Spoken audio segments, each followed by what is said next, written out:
Sports Interaction is your place to go for everything going on this summer. And by the way, I know it seems like a little bit too early, but there's already picks on there for the NFL, including MVP, like who your guess would be, and who you think at this point is going to win the Super Bowl. It's the way too early pick, and you can check it out at sportsinteraction.com/SDPN. Doing it right since 1997, Sports Interaction is Canada's sports book. With the most competitive odds, Sports Interaction makes it easy to deposit, easy to play, and easy to cash out. Join now and see that all that sports betting has to offer. Head to sportsinteraction.com/SDPN. That's sportsinteraction.com/SDPN. 19 plus. Please play responsibly. This is Agent Provocateur with Allan Walsh and Adam Wylde. Powered by Sports Interaction, Canada's sportsbook. Welcome to another episode, the last episode of Agent Provocateur for our first season. I'm Allan Walsh. I'm Adam Wylde. Adam Wylde. How are you, Adam? I'm good. And it's important detail there. It's for our first season. Only our last episode for the first season. That's right. So we haven't really discussed it much between each other, but I'm in for a second season and got a lot of ideas on what to put out there and who to have on for the second year. And I think at the end of the episode here, obviously we'll go back a little bit and talk about some of the things that happened over the course of this year, because it's been an eventful year. And I think what's special about this podcast is that it's different from your typical news cycle show, and it's different from your player your player focused podcast. This was the whole point, was to have an agent's perspective on life, and here we go. So Allan, I mean, listen, the reason we haven't been able to do a show for the last few weeks is because you've been busy. I've been a little busy. I got a list here. Can I go through this list for a second? Absolutely. Okay. So, and if I miss anyone, please feel free to correct me. But let's talk about changes of scenery, movement, new contracts. We've got Max Pacioretty, Jonathan Huberdeau, David Perron. I believe Marc-André Fleury re-signed. You've got Rutta on a new team. Jaroslav Halák. You've got Raska. It just goes on. And Louis Domingue, Nathan Walker signed an extension. Martin Ferk is now with the St. Louis Blues. Matthew Highmore now with the St. Louis Blues. Our guy Boko Amama got his extension with the Arizona Coyotes. Lageson's with the Carolina Hurricanes after a couple days. Like, I can keep going and going and going. Allan, have you ever had an off season like this? I have, but the difference this year is so many players were on expiring deals or going into the last year of their deals, which made them a prime candidate to be traded. Right? Because right now, with the cap the way it is, with so many teams at or even above the upper limit, it's very difficult for teams to sign new players without moving players that are already on their roster. And when that happens, there's a pinball effect that takes place around the league. You could almost do a tracing of, well, this move happened, which led to this move, which led to this contract signing, which led to this move. Mm-hmm. And you can see that going on. As interesting as July 13th and 14th was for fans, the most interesting part of it, and part of what can't really be discussed publicly, are all the trades that almost happened, which fell through. Because literally every single GM I talked to on the 13th, and I think I talked to everyone in the league, also said some point in their call, I'm also working on a deal. And probably 95% of those discussions didn't actually result in a trade being pushed over the finish line, but many came close with many big names that we'll never hear about right now, but I would venture to guess, based on my own prior experiences, that some of the deals discussed in July that almost got done will be revisited at or around the trade deadline. And there's lots of times trades happen at the trade deadline when you actually talk to the GMs about how the trade actually came down. You hear them say to me, well, we actually put most of that deal together in the summer. And for whatever reason, it could be a cap reason, it could be some other reason with players in another position. There's so many, because every move is interrelated to everything else that operates on their team. It just didn't happen, but we had that deal, sitting there, and at the trade deadline, we executed on it. Right. And is it fair to say busiest agent in the NHL? Like, I know that puts you in an unfair spot, but I don't know of anybody else that had this many, especially in the high profile names. You're talking about absolute superstars, either re-signing or being traded or signing somewhere else. It was a huge couple of weeks for you. It was a busy time. Yeah, it was a busy time. So, and I'll add something. Last night, yesterday, was my 23rd wedding anniversary. Congratulations! Thank you. And my wife and I and my son went out for a nice dinner in Santa Monica at a favorite restaurant on the beach. And we came home, and my wife and I had little gifts that we exchanged, and we had cards that we exchanged. And when I opened my wife's card, it wasn't a happy anniversary card; it was a sympathy card. And I was like, what's going on here? And she said, I can't find the anniversary card I bought for you. So the only stash of cards I have left in the house are sympathy cards. I love that. So she wrote a really nice little story there. It was very nice, very heartfelt, but it was with sympathies. She's got a good sense of humor. That's a good thing. Yeah. Welcome to my life. Well, yeah. And I think you'd have to be, right? Like, Allan, it's I'm sure she hasn't seen you much in the last couple of weeks.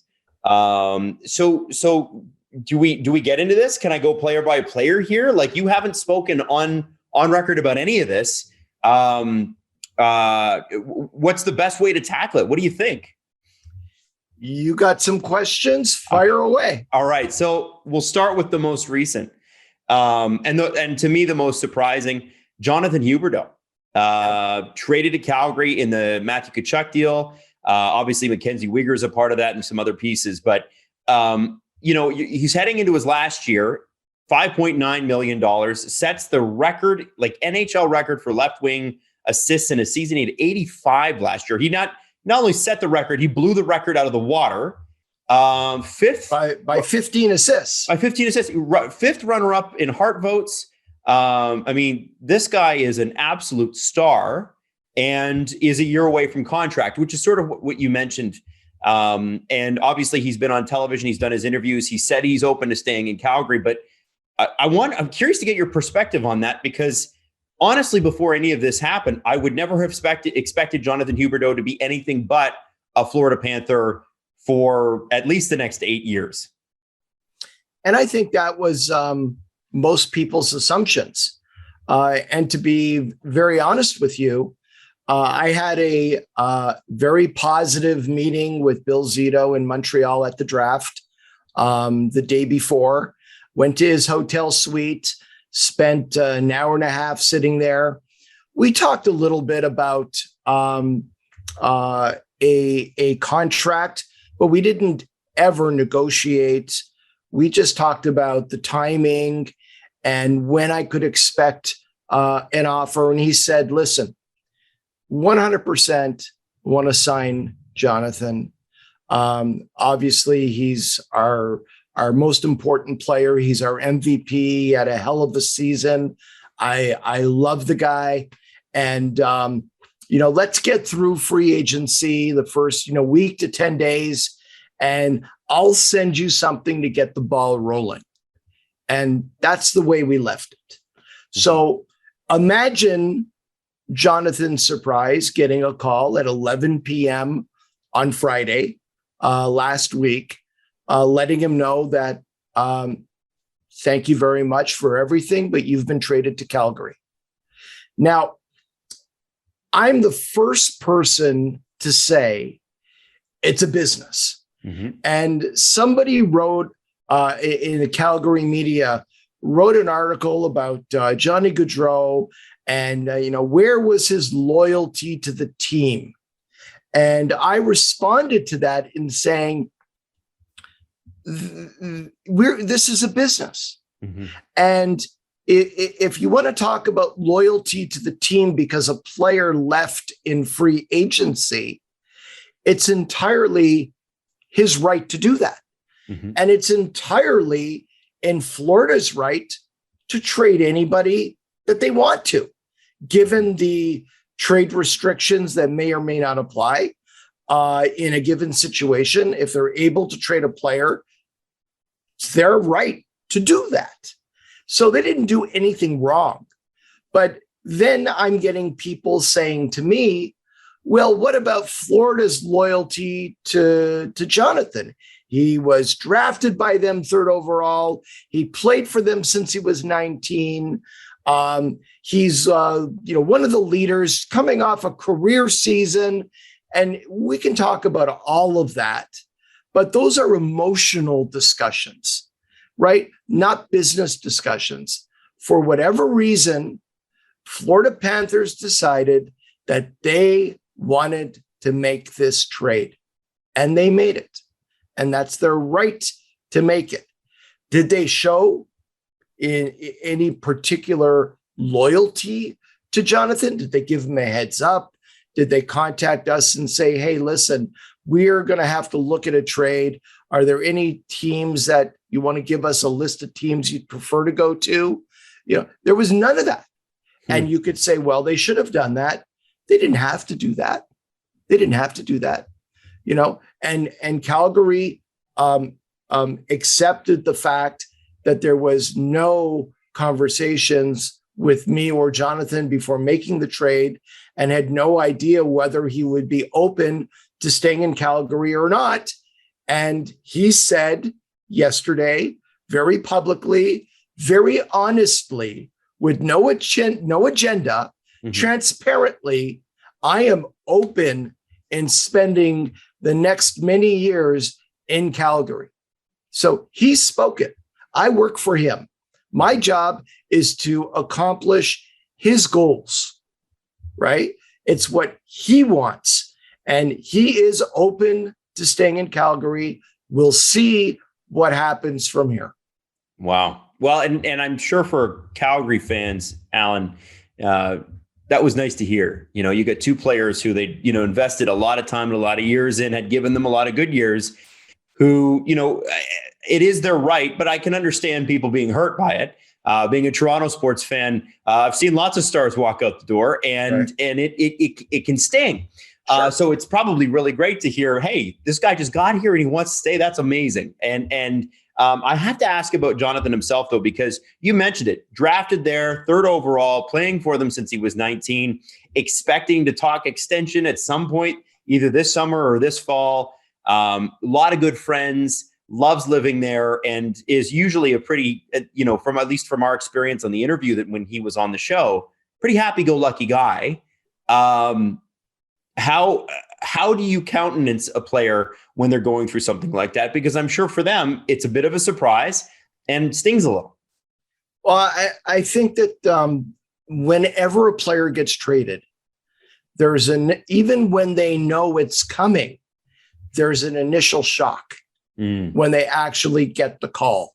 And my experience is it takes 24 to 48 hours for the dust to settle a little bit and for the player to begin to process what's happened, right? So you go from shock to then saying, okay, this happened. And, You can sit there and be hurt.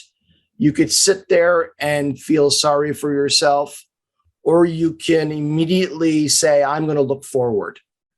And what players generally do is they look to the future. It's like, it's a function of Gary's salary cap universe, his world, that with a cap, especially a flat cap for several years, teams at or near the upper limit are being forced to move players they would in another system, maybe a luxury tax system. It would be a decision between, do we want to spend the money? Right. Not, we only have so much cap space available and we cannot get all these guys signed and keep them within our cap. Right. So this is what Gary wanted. And it is, in my opinion, it's detrimental to the game. I think it's bad for hockey. Here, Florida's a market that has struggled for years to sell tickets. And now you've got a bona fide superstar, one of the leaders of a team that won the President's Trophy, and they're already forced, not like Tampa that has 2 cups, that has to now move several, very good players or not re-sign them because they don't have the space. Now in Florida, we haven't won yet, had a couple of successful regular seasons, and already they have to, a player that identifies as, a Florida Panther have to move on. Right. That's one of the key reasons why I've been railing against the triple cap, hard cap, salary cap system, Gary's cap system since 2005. And that's the thing. I think the key, what you said there, Allan, is identifies as a Panther, doesn't know anything else, identifies as a Florida Panther. That's a major thing. And not a lot of players have said that in the NHL in their history. So, it's going to be a boon for Calgary. Is going to be massively popular there, but still tough to see. And for Florida fans that had invested so much, yeah, I'm sure they're excited about Matt Tkachuk, but it's also one of those where you go, God, I really wish we didn't have to lose that guy. On that track, and I think this actually dovetails perfectly, Max Pacioretty with a surprise and underrated move, I think. The reality is that in a non-triple hard cap system, Max Pacioretty going to the Carolina Hurricanes for what he did go to the Carolina Hurricanes for, that trade doesn't exist. It's an amazing time for Hurricanes fans. Golden Knights fans have to be a little bit frustrated. Is that something, and I'm not sure if you're allowed to tell me this, is that something you guys saw coming, knew was coming, were prepared for, or was that another one where it was a late night call and you go, okay, I guess it's a business, let's go? I can say that it was not a surprise to Max at all, and it certainly wasn't a surprise to me. The word was out in NHL circles that several players in Vegas were being shopped. And they just have to look at their cap numbers and see they were millions and millions over the cap. And I think it came down to the guy with the biggest cap hit with 1 year left on his contract, which made him, out of all the players who were being shopped, the easiest to trade. It's much more difficult to trade somebody right now in a system that's going to have a flat cap for at least the next 2 and maybe the next 3 years to take on term. Right. Every team is averse to taking on term on trades.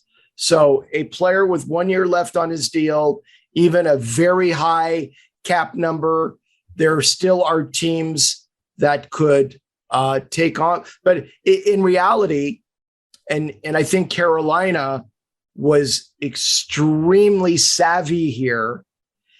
Carolina, I'm sure, and this isn't coming from them, this is just me postulating based on how I know things work behind the scenes. I'm sure Carolina knew that they were one of the only teams that could take on $7 million in cap space. Right. Mm-hmm. So you know, normally a player like Max in a different environment, there would be a first round pick attached to that, or a first round pick and a top prospect attached to that going the other way. If Carolina knows they're the only game in town, and Vegas, from cap mismanagement, now has no choice but to trade $7 million, and it still leaves them a couple of million over the cap, right? But at least now they have some light at the end of the tunnel. You know, why would any team give up a first round pick or a top prospect? Now, if there were 5 teams with that kind of cap space, and there were 5 teams in on a Pacioretty trade, then you're going to see assets coming back in return. When there's literally only one team that is in that market to take on a $7 million contract, there were some other teams that had the space, but they weren't going to spend it. Arizona is not taking on a $7 million contract, right? Unless you're giving them a lot of extra assets on top of that, right? It's give us the contract, and what else are you going to give us to compensate us for taking the contract? That's just the fact of where certain teams might be at right now. Carolina had the space, and there was a fit, and they were one of the only ones in the whole league that were able to do that. So Carolina probably just sat there and said, you know what, we'll take the contract. We want the player. We like the player. You know, we can make $7 million work, but you know, you're going to give them to us for free. And I mean, you got to imagine that there was some intent. There was a little bit of a message being delivered here. Okay. Could it have been a 7th round pick or a 6th round pick? I think Carolina intentionally said, we'll do this, but we're going to make it future considerations, because it kind of embarrassed Vegas to have to do that, and in many ways exposed their cap mismanagement. And there were several other GMs along the way that commented to me how they thought the way that trade was structured was intentional on Carolina's part.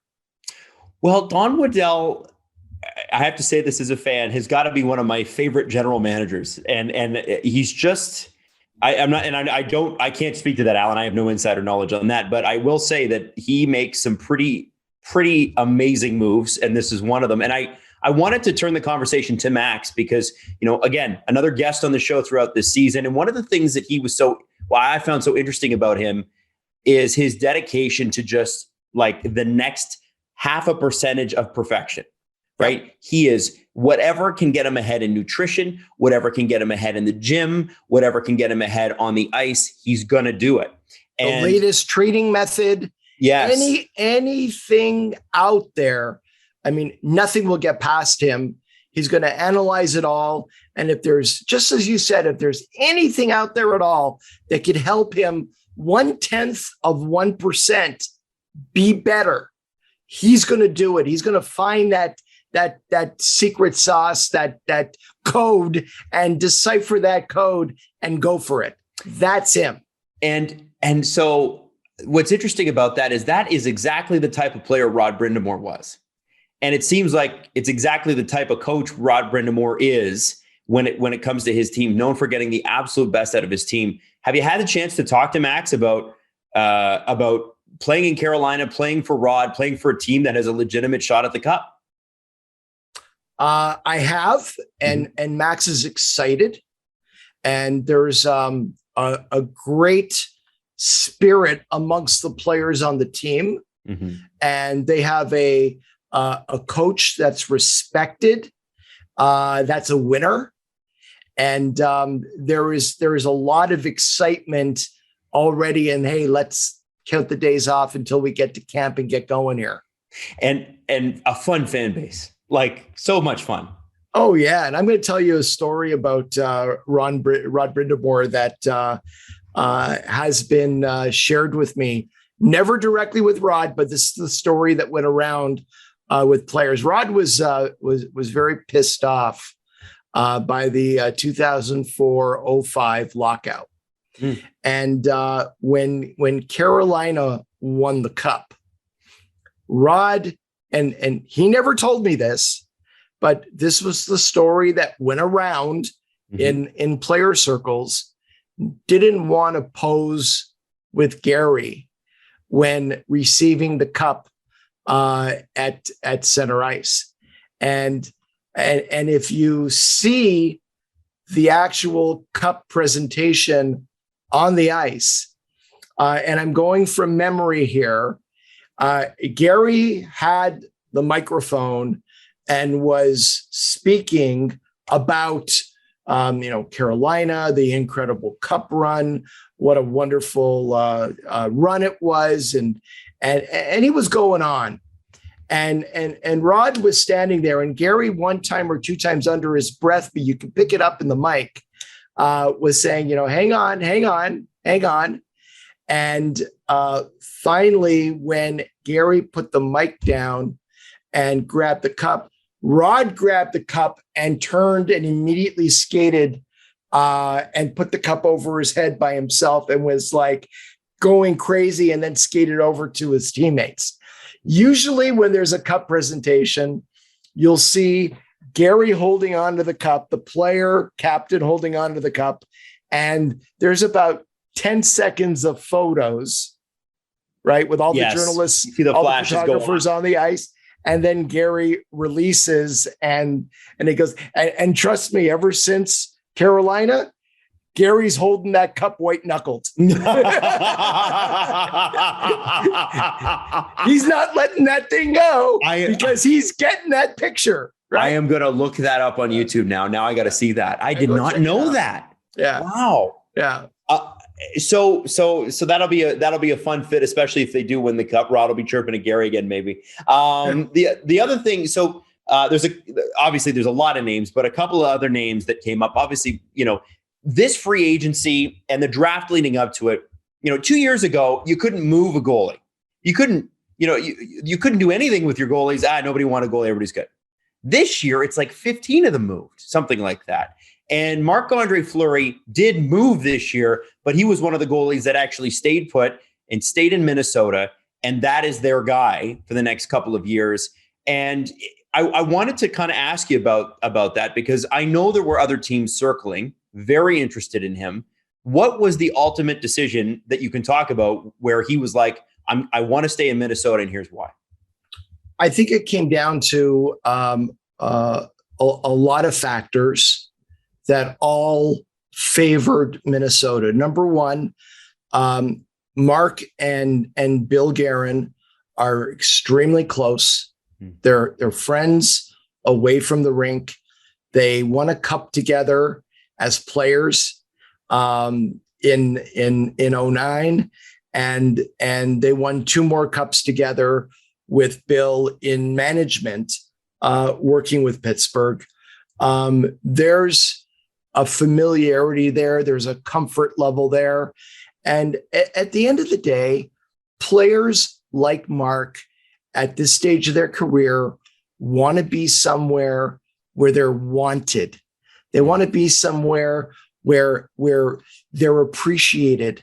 And when Mark was traded to Minnesota, from the entire coaching staff to Bill to management to his teammates, Mark felt incredibly comfortable. He's like, these are a great bunch of guys. It's a great dressing room. it was fun being around them. I can have fun here during the season. The coaches are great with me. The goalie coach is awesome. Bill. So he had that familiarity. He had that comfort.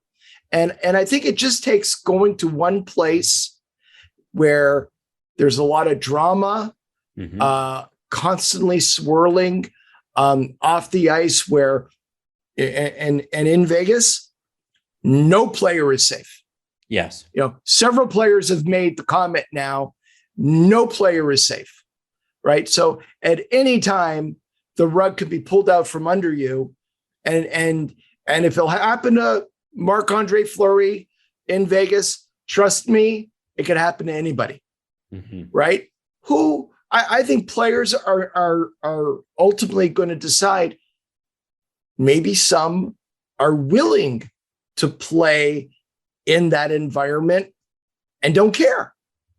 But other players are going to value being in a place where there is a sense of loyalty and stability and appreciation that goes both ways. And I think Mark showed his good faith by signing a 2-year deal at a number that Minnesota could work with, given the 2 buyouts sitting on their cap for the next several years. And that it's just a reality. Mark made the decision that he wanted to be in Minnesota. And part of it is they also wanted him.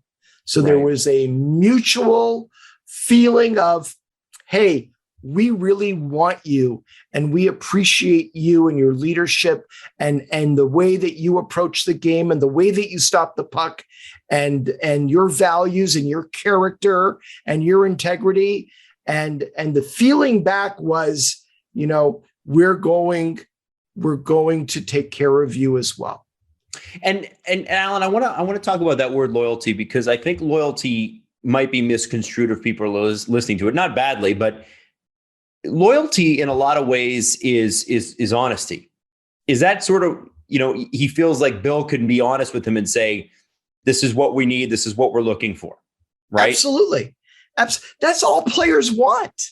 This is a business where everybody is in the business to win. Okay. Decisions get made. Every decision ultimately comes down to one thing. Is this going to make us better? Is this going to help us win? And anyone who thinks that decisions are made without those first 2 at the top of the list are naive. Right. They're just naive, right? Because that's not the way it works. So once you get past that and understand, all players want and expect is to be treated with honesty and transparency, right? Nobody likes getting bad news, but I would have much more respect for people who actually have the balls to sit down with a player and say, you know what? It's not going to work out here. And we don't want to screw you. We want to work with you. You've been good to us. Let's work together in getting you somewhere else. I've had those conversations with GMs, and players I represent have had those kinds of conversations with GMs. No one has ever heard about those conversations ever. And ultimately the player gets moved and no one knows the backstory to how it all happened, but there usually is a fairly long and involved backstory to get to that point. And everybody moves on. And you look back at your time in a certain place and you say, you know what? I really didn't want to leave. I didn't want to leave. I was happy there. But the team came to me. They sat me down. They talked to me about what the situation was, honestly. And then they did me right, working with me, helping me get into another good situation for me and my family. Who can argue with that? Versus the people that don't operate like that. There are many players who've been made promises by owners, by GMs. You're going to retire here. Your family, I love you like a son. And then a year later get traded. And it's like, oh, well, I didn't want to do it. It's a business. Come on. Right. And that's what it is. And that makes a lot of sense. And Allan, I know we got other players to talk about here, but I do want to talk about the buyout situation in Minnesota while I have you, because what I'm confused about as a fan, and maybe you can shed some light on this. I know that these buyouts and the buyout penalties and the contracts that Suter and Parise had signed, which are no longer legal in the NHL. I know that all of this are a function of the evolving salary cap between the first lockout in 2004 and then the other one in about 8 years later. What I don't understand is how it's good for hockey or a market like Minnesota, which is a fantastic, strong, incredible, ingrained hockey market. Hockey market. How does it benefit? Incredible hockey town. In a country where hockey is the fourth sport, the fifth sport, maybe, you need markets like Minnesota. How does penalizing them for the next 3 years with 15 million, and I think 12 million after that, how does that help hockey? How does it help the NHL? Well, it doesn't. It doesn't help the NHL. It doesn't help hockey. It doesn't help grow hockey. What people don't realize, and we could probably do an entire show just on this. Season 2.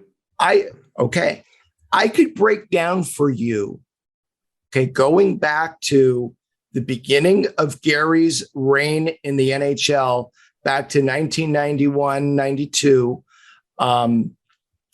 I can go back. Well, actually, Gary came in after the 92 strike, because John Ziegler was there in 92. So back to 93-ish. The whole host of decisions that have been made, contrary to growing revenues. And it's funny, a couple of years ago when Gary was inducted into the Hockey Hall of Fame, there was a lot of talk about when he came into the league, revenues were at $450-500 million. And now it's at 4.5 billion. And now it's actually at more than 5.2 billion. What a great job Gary did. And the reality is nothing held back the growth of revenues in the NHL more than the ridiculous, embarrassing 10-year NBC broadcast deal for peanuts. So right at the beginning of that deal being negotiated, media rights are exploding, right? Mm-hmm. It's the new way. You saw what was going on starting in the NBA and MLB. You've got an evolving situation where these rights are going to Pluto. Yeah. So what do? You go and you sign a 10-year deal, locking in the broadcast rights for peanuts for 10 fucking years. Yeah. I mean, if you want to see the explosion of revenues right now in the NHL, and with the pandemic, with empty buildings this year for some games, first half of the year, buildings were not full except in a few markets. Mm-hmm. But revenues have gone from 4.8 to 5.2 plus year over year. How is that possible? Well, ESPN, right? And Turner. Yeah. Right. So, I mean, that's how it's possible. TV deal. This is not rocket science. Right. This is not rocket science.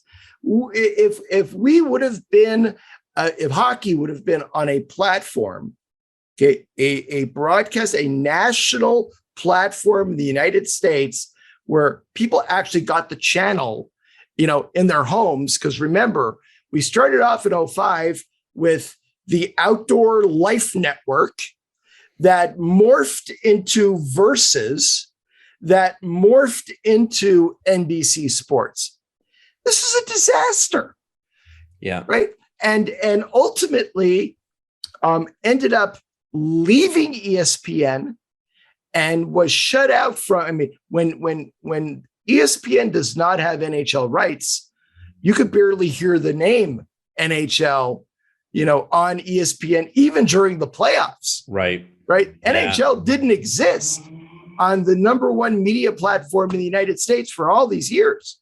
So I'm holding back my applause on the great job in growing revenues, because there was a time, right? There was a time in 1994, Sports Illustrated had their cover, the NHL's hot and the NBA's not.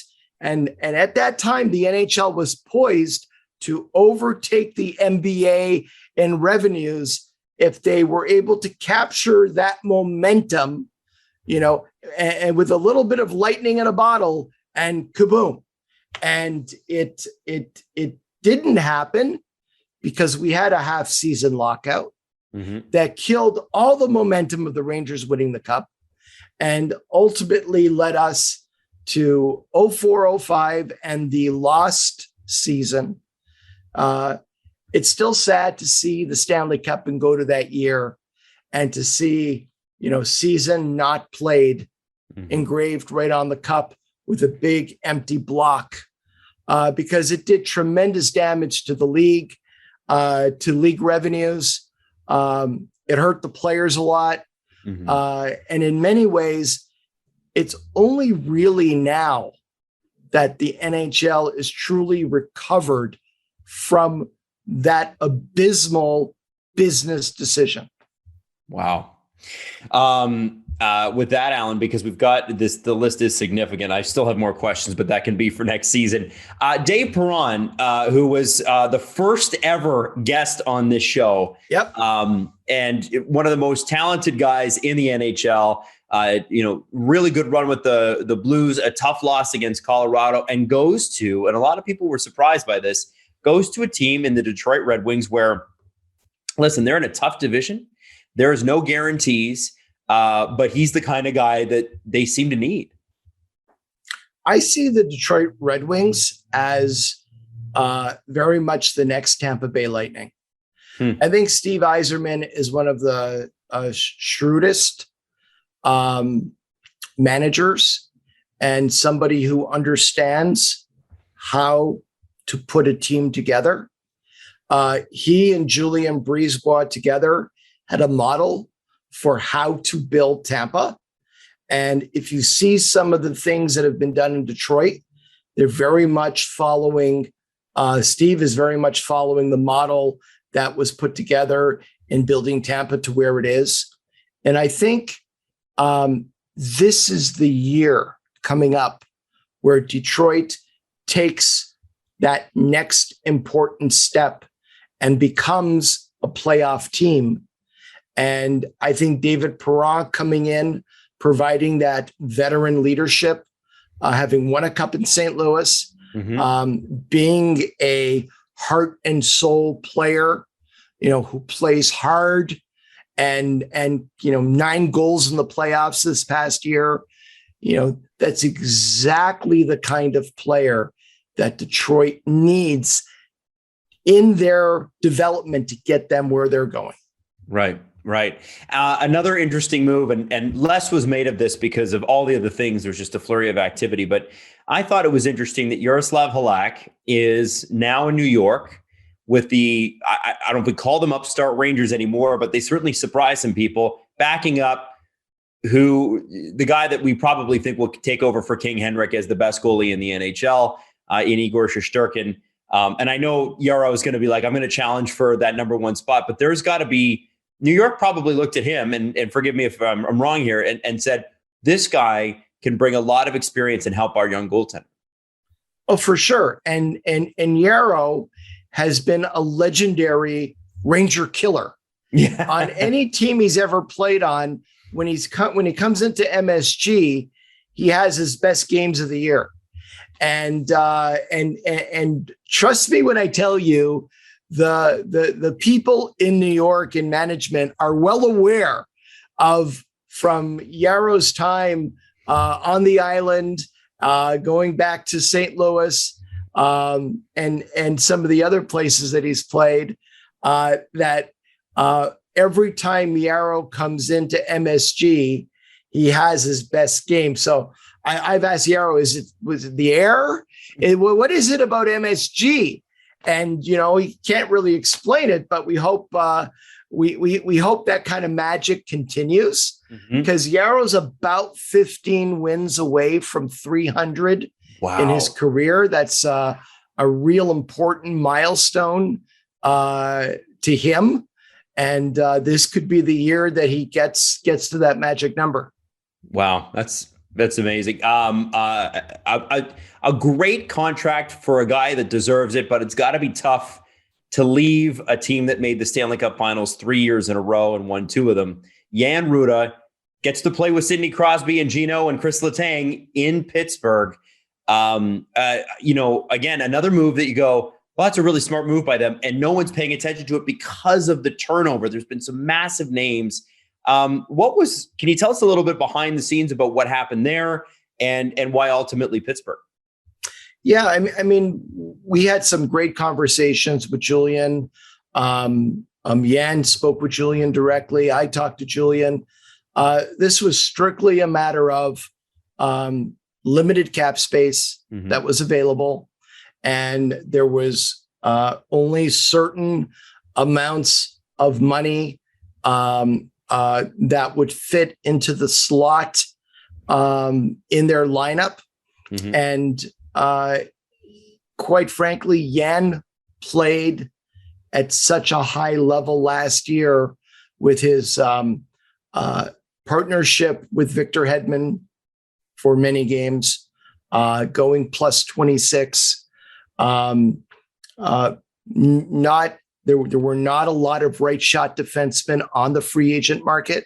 If there was one position where players were in the most demand, it was right shot defensemen. The list of available players as free agents was not very deep. Jan had, through his hard work and his performance, had unfortunately priced himself out of being able to stay in Tampa. I mean, he more than doubled his salary. Yeah. And while he signed with Pittsburgh, there were multiple offers for him at and around the same numbers and term, and Jan chose Pittsburgh as the best opportunity for living and obviously for hockey. Right. So that was all very important to him. Yeah, and it's a great place to live. My mom's from Pittsburgh. Great place to live. Great place to raise a family. I'm not sure if he's got a family, but one of those just awesome spots, and everybody's great. So congrats to him on that. The King Domingue also ending up in New York. We have to mention Louis Domingue because he had he was the quote of the playoffs with what he ate for dinner the night before when he was playing. But why New York? And I know you've told me off camera, he's one of the most competitive guys you've ever spoken with. He's incredibly competitive. He's very intelligent. He's got lots of different layers to his personality. He's a real good person, and he's a great goalie. Yes. So lots of teams learned last season how important it is to have multiple goalies in the organization who could step in and play. Louis happened to come off the bench after sitting for 4.5 hours directly into the second overtime of a critical playoff game, and ended up making 17 saves off the bench, several brilliant saves, in that game, right? So having a Louis Domingue in your organization is a very valuable thing. Yeah, and New York made a lot of sense and was the best option out of several other very good options that were out there. Two more guys I want to ask about because there were a lot. Martin Frk, moving on. Steve Dangle's favorite player. He made me ask. He had to talk about Martin Frk going to St. Louis. Hardest shot in either the NHL or the AHL. Probably hardest shot in the world. Is that a claim? I believe it's the hardest shot ever recorded in the history of hockey. Okay. At 109.2 miles an hour. So obviously Doug Armstrong, who was on this show, fantastic and very open interview because Doug is normally quite quiet when it comes to the press. What do you think that Doug likes in Martin? I think Doug is really intrigued by the offense and wonders what Martin can do on his power play. And they have 9 preseason games. And that was a factor because Martin is going to get a chance to come in and play on one of the 2 power play units in preseason and use his shot and show what he can do at even strength and see if there's a fit and earn a spot on the big team. Okay. Well, that's good. It's exciting for him. And lastly, I got the special opportunity to meet his family with you in Montreal, Allan, because you kindly brought them to our event, which was really, really cool to have you there. Can you speak to your pride in seeing David Jiříček go to the Columbus Blue Jackets 6 overall? Yeah, he's such a good kid. He's soaking up everything like a sponge. He comes from an amazing family, as you well know, as we sat around together for a little bit and had some great conversation. He is very close to being NHL ready at his age, at his young age. And I think he's going to come in and compete for a roster spot. Columbus has shown they're not shy to keep a young defenseman on their blue line if he's good enough to play there. It's going to be really, really interesting. But he's a young player that he works incredibly hard off the ice. And he's worked really hard in rehabbing his knee injury and get to the point where he was able to come back and play in the World Championships before the end of the season for Czech Republic. And he's now going to play with Czechia on the World Junior team that's coming over in a week to Edmonton, and will be on that World Junior team in August. So we'll get the chance to see him hopefully play the entire tournament. Yes. And, as opposed to just a couple of games. And we'll take it from there, one step at a time. And, there's a lot of people in the hockey media grumbling about this. The Hlinka tournament's up soon. The World Juniors start soon. There is no off season this year. If you're in hockey, it's just a 12-month cycle this year. That's what it's going to be. Absolutely. Allan, and it's always 12 months for you. Let's be honest.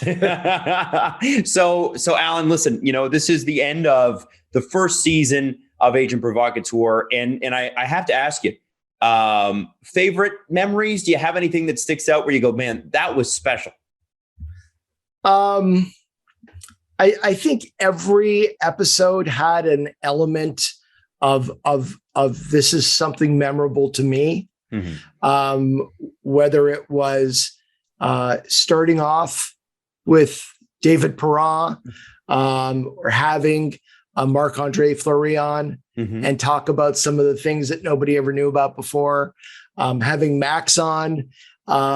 It's certainly a different experience having clients on that I know so well for so many years and being able to talk. Jonathan Huberdeau was sitting out in his backyard just before heading out to the All-Star game where we're going to be together. That was a lot of fun. So those were all very memorable. I think there are some, personal moments for me. Having Max Weinberg on from the E Street Band was, some people commented that I smiled from beginning to end and couldn't get that smile off my face. That was really important. I think one of the ultimate highlights of the first season was having my idol on, Ken Dryden, and talk about a very serious topic that we both have great passion in, and that's CTE, player safety, and an actionable item or items on how to make the game safer, how the rules should be modified to change player behavior, to protect players' brains. And I think that was a very important episode to me, and to be able to advocate with Ken Dryden together was something that was very special about the first season.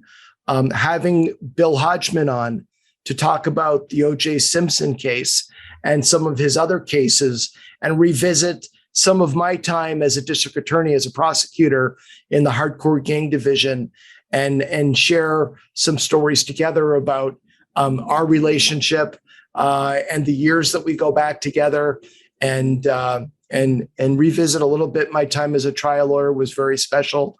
And I got a lot of feedback from people who really enjoyed hearing from Bill, who have great memories of the Simpson trial and watching it and following it every day. And a lot of memories came rushing back about some of the facts of the case and so forth that we discussed. So I think that was really good. I think having Boko Imama on and talk about his journey was something that was very special to me. And Boko's an incredible person with an incredible story of his life so far. And the fact that he got to, play in the NHL, score his first NHL goal this past season, and the best is yet to come. So I think all of those guests and experiences were memorable. They stand out, and I have a lot of ideas swirling about next season, which probably means that we're going to have some laughs. We're going to learn a little bit, and approach some danger zones. I think on the business side, having Frank Zecca on this past year to talk about athletes and financial management opened a whole window into what goes on behind the scenes that many people had not been exposed to before, that they found really interesting. Having Paul Gagné on, who talked about training and rehabbing injuries and strength and conditioning and so forth, a holistic approach to taking care of your body in season, out of season, through nutrition and training and all the things that we discussed. That episode was really important. I think any parent with young hockey players should watch the episode with Paul and can learn some very important things about do's and don'ts with regard to their kids. I think young hockey players or even professional players can learn a lot from Paul in that regard. So those are the things that really stood out for me. What about you?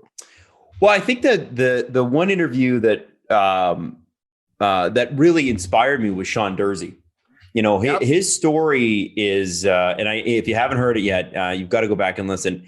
Here's a guy that just will not, no matter what life throws at him, will not stop, will not cease until he gets to his maximum potential, and probably, wins a cup, because LA is looking good, man. It's just crazy. It's Sean's story, I think, is the one that hit me. Boko Imama's story, growing up in the way he did, and oftentimes being the only Black player. And, there are some stories in there that you just your heart goes out to him, and then you would have to admire the strength. And, of course, it was fun to hear Marc-André Fleury and discussing how he pranked people who he didn't even know, who were having a wedding next door at a hotel during the Stanley Cup Finals. You just have those moments where you kind of go, wow, I can't believe that I'm sitting on this, on this podcast, listening to these guys tell these stories. So, for me, it was kind of great. And you know what, Allan? It's been a real pleasure working with you. I think the thing that I'll tell you about Allan Walsh, I'm going to talk about him if he's not here, is he comes every show ready to go, direction in mind. Here's what we're going to do. This is the way I want to handle it. And this is the message I want to get across to people, because it's important.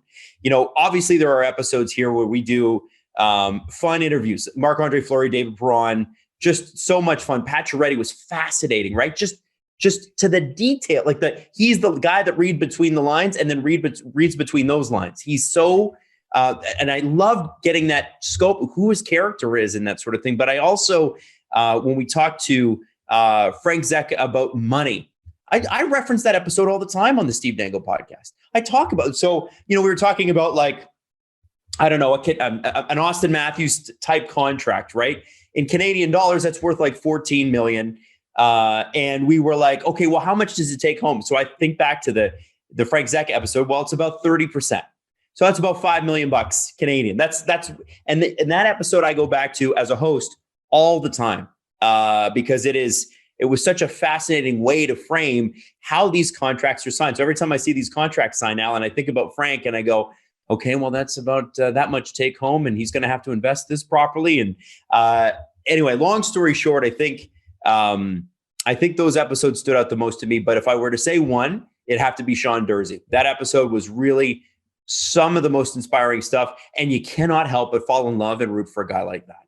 Yeah, his ability to overcome adversity and his approach to adversity is second to none. Yes.